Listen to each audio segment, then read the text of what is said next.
Yo, Flip Top 2026 edition. Ako nga pala si Conundrum. Imaginary opponent ay si GL. Let's go! Yo! Medyo busy lang sa buhay. Kaya napag-iwanan habang sustained ang iyong resilience. Pero di ko yan excuse. Bilang empiricist, alam kong reason alone is not enough, kaya ibigay nyo tong experience. Flip that game!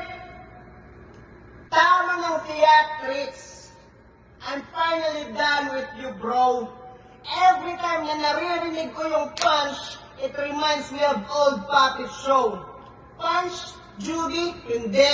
Di na para mag-ana diplosis para yung connection mag-appear. Tama na yung dull lines para mamanipula ng papitir.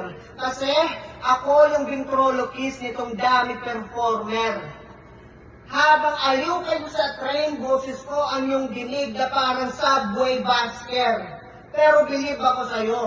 So, sa scientific reference, thought experiment, ano pa? Universal time. Imagine mo yung connectivity. Na-research mo yun, bullshit, kasi kung kilala mo si Einstein, alam mong universal time ay opposite ng relativity. Isa kang con artist, pseudo-intellectual, kung ito yung current kahit di na sumabay. Representation about sky, narcissist na piling horus, yan ako sa'yo sanay, pagka-current mo ng current, among simbolo mo ay. Tama yan, di ba? Simbolo mo ay kasi pag sinek mo yung root, wala, imaginary. -1 tong instrumental.